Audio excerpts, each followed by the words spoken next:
भाई जो गुरु बचन पे डट गे, कट गे फंद 84 के। गरीब जूनी संकट मेट है, औंधे मुख नहीं आए, ऐसा सतगुरु से ये जम से लेत छुड़ाए।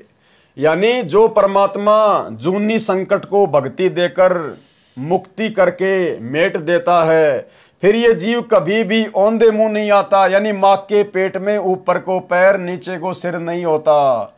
यानी फिर इसका वो गर्भवास का झंझट सदा सदा के लिए मिट जाता है। ऐसा सतगुरु से ये, ऐसे सतगुरु की पूजा करनी चाहिए जो जम से लेत छुड़ाए, जो काल के हर प्रकार के झंझटों से छुड़ा लेता है।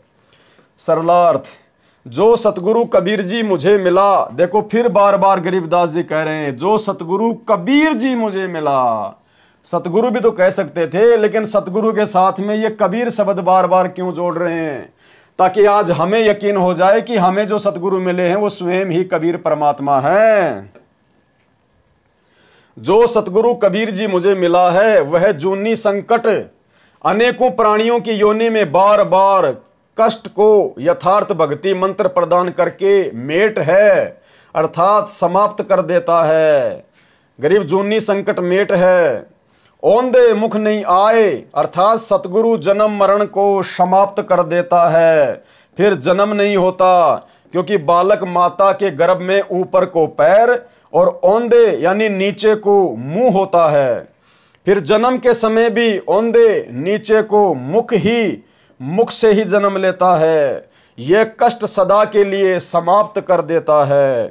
फिर औंधे मुख नहीं आएगा, फिर पुनः जन्म नहीं होगा। नकली गुरुओं से काल जाल तथा यम के दूत जीव को पार नहीं होने देते, क्योंकि उनके पास यथार्थ भक्ति मंत्र नहीं होते और वह नकली सतगुरु समर्थ नहीं होता।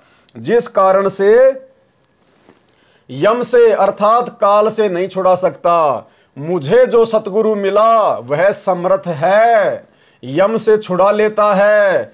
आप भी ऐसे सक्षम सतगुरु की सेवा अर्थात पूजा कीजिए। तो भाई ऐसे ही समर्थ और सक्षम सतगुरु की पूजा वर्तमान में सतगुरु रामपाल जी की संगत में केवल साध संगत से जुड़े हुए भाई बहन ही कर रहे हैं, केवल सत्सेवक ही कर रहे हैं ऐसे सक्षम और सतगुरु की पूजा।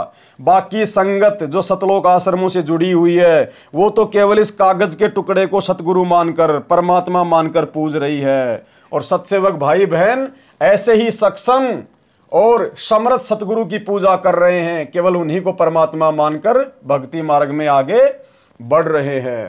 भाई जो गुरु बचन पे डट गे, कट गे फंद 84 के, कट गे फंद 84 के, कट गे फंद 84 के।